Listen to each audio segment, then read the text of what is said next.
మామూలుగా రసాయన సేద్యం చేసేవాళ్ళు అండి కలుపు నిర్మూలన కోసం కలుపు మందులు ఖచ్చితంగా వాడుతున్నారండి. గత సంవత్సరం జరిగిన మాకు ప్రాక్టికల్ ఎక్స్పీరియన్స్ ఏంటంటే ఒక ఐటీసీ వాళ్ళకి ఒక అతను బయర్ సప్లై చేశాడు ఇక్కడ మా ఊరు నూతెక్క గ్రామం నుంచి. వాళ్ళు ఏంటంటే కుర్కుమిని టెస్ట్ చేసుకుంటారు. వాళ్ళకి ఏంటంటే మరీ 4, 5, 6 రావసరలా 2 అబవ్ ఉంటే సరిపోతుంది అనమాట వాళ్ళ నామ్స్ ప్రకారం. కానీ 2-3 శాంపుల్ ఏమైంది 0 వచ్చినాయి. అదే వెరైటీలు బండసేలం వెరైటీలు కుర్కుమిని 0 వచ్చింది. ఏంటి తర్వాత రైతుని అడిగితే మేము కలుపు మందు ఎక్కువ వాడామండి, ప్రీ ఎమర్జెన్సీ వాడాము, తర్వాత పుట్టిన తర్వాత కూడా వాడాము అని చెప్పారన్నమాట. ఇక అదే మనకి కలుపు మందుని వాడిన పొలంలో కుర్కుమిన్ ఉండదు. అసలు పసుపు అనే దానికి మొట్టమొదటి వాల్యూ ఉండాల్సింది కుర్కుమిన్. ఇక అది అయితే పిప్పి అన్నట్టు లెక్క కదా. అంతే కదా, ఇంకా తిని ఉపయోగమైంది అది. పసుపు అనేది ఫుడ్ మనకు వాడుతున్నాం, ఔషధంగా వాడుతున్నాం, యాంటీబయాటిక్ వాడుతాం అసలు సహజమైన. అది లేనప్పుడు ఇంకా ఏది వాడినా ఉపయోగం ఏముంది, కోసం వాడాలి కదా. అంతే, జస్ట్ పసుపు వాడుతున్నాం అనే తృప్తి కోసం వాడుతుంది తప్పితే దాంట్లో ఏమి ఉండవు. ఇప్పుడు మన ఫీల్డ్ లో ఉన్న కర్కుమిన్ శాతం ఎప్పుడన్నా మీరు చూపించారా? ఒక సంవత్సరం 3-4 సంవత్సరాల క్రితం బండసేలం తేపిస్తే 6.7 కూడా వచ్చింది. కానీ మాకైతే కొంచెం అక్కడ ల్యాబ్ ఏదైనా తేడా ఉందో ఏమో, కానీ తర్వాత చేయించాము, అప్పుడు కూడా 5 వచ్చింది.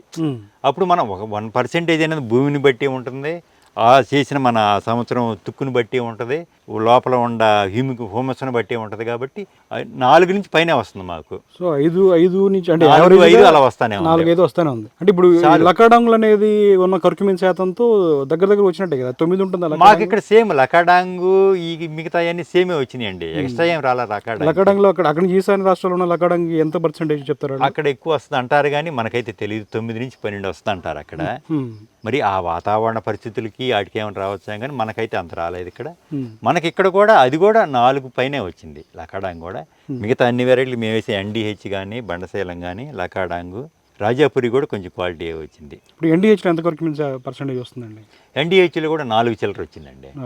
దీంట్లో ఏంటంటే NDHలో కూడా కర్కుమిన్తో పాటుగా యాంటీ ఆక్సిడెంట్స్, యాంటీ ఇన్ఫ్లమేటరీగా ఉపయోగపడే ఇవి, ప్లస్ దీంట్లో స్మెల్ ఎక్కువ ఉంటుందండి.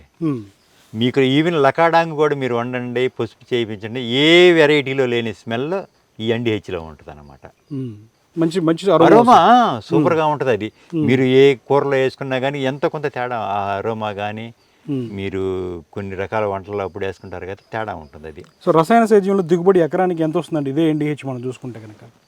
ఇదే NDH మేమైతే ఎక్కడ రసాయన సేద్యం వేసిన వాళ్ళు ఎవరు లేరండి.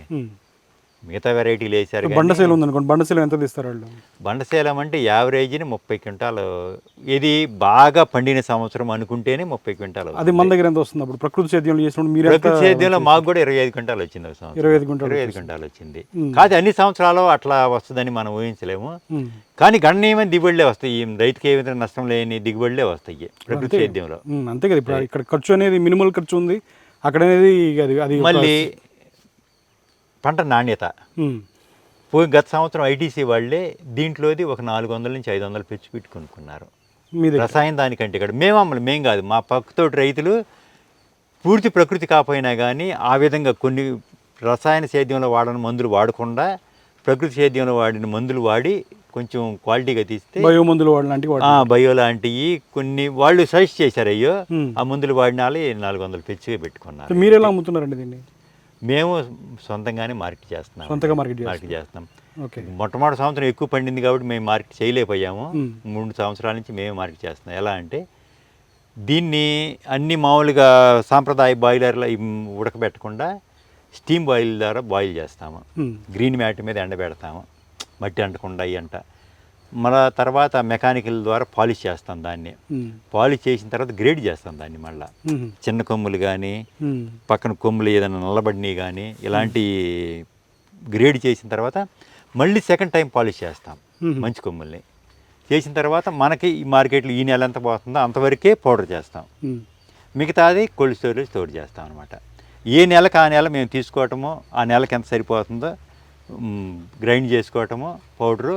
ఆ పౌడర్ను కూడా బాగా మళ్ళీ జల్లించి మేమే సొంతంగా ప్యాక్ చేస్తాం. ఎక్కడ వేరే చాట కూడా ప్యాక్ చేస్తాం. బయట ఎవరికి అమ్మేది లేదు, ఎవరికి అమ్మట్లేదు, మేమే ప్యాక్ చేసుకుంటున్నాం. ఎందుకంటే ఎక్కడ ప్యాక్ చేసినా ఏముంటాయో తెలియదు కాబట్టి మేము సొంతంగా ప్యాక్ చేసి వినియోగదారులకి అందిస్తాము. మా దగ్గర వాడిన వినియోగదారులు ఈరోజు 10 మంది, రేపు 100, 200. ఇప్పుడు అట్లా ఈ సంవత్సరం బాగా అది ఇక్కడ ఎక్కువ చూస్తే అమెరికా ఇప్పుడు- తీసుకెళ్లే వాళ్ళు కానీ ఓకే. హాఫ్ కేజీ ప్యాకింగ్ చేసి మేము